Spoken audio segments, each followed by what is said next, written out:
Isang kwentong nagmula sa isang kolehiyo. Simula pa lang ng klase may napupusuan na ako. Binibini na nagtataglay na kagandahan na di makikita sa iba. Ang lakas dating sa'kin, grabe talaga. Kasi ba naman ang makita ko siya, nakita ko habang kitang-kita ko pa.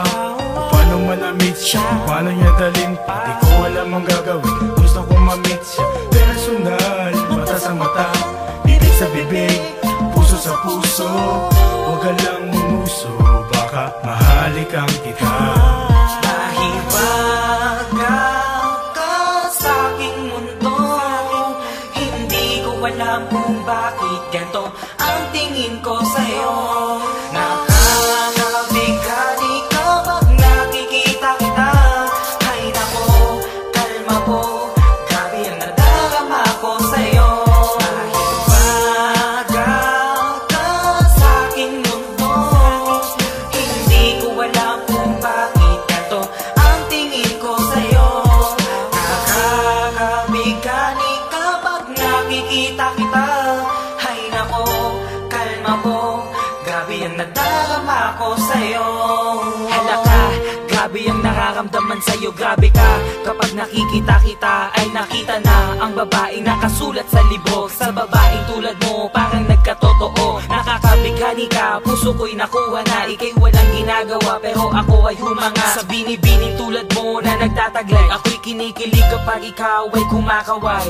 Wala akong idea kung paano pa to, paano ang gagawin ko sa isang tulad mo. Nahihiya na totope ang damdamin ko, kaya sana naman bigyan ng pagkakataon ng isang lalaking tulad ko.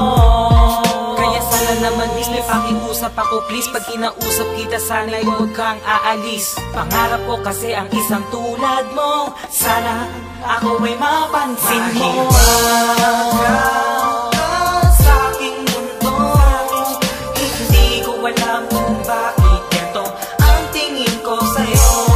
Nakakabighani ka pag nakikita kita. Ay nako, kalma po, grabe ang nadarama ko sa'yo. Mahiwaga ka sa'king mundo, hindi ko alam kung bakit ganito ang tingin ko sa'yo. Nakakabighani ka pag nakikita kita. Ay nako, kalma po, grabe ang nadarama ko sa'yo.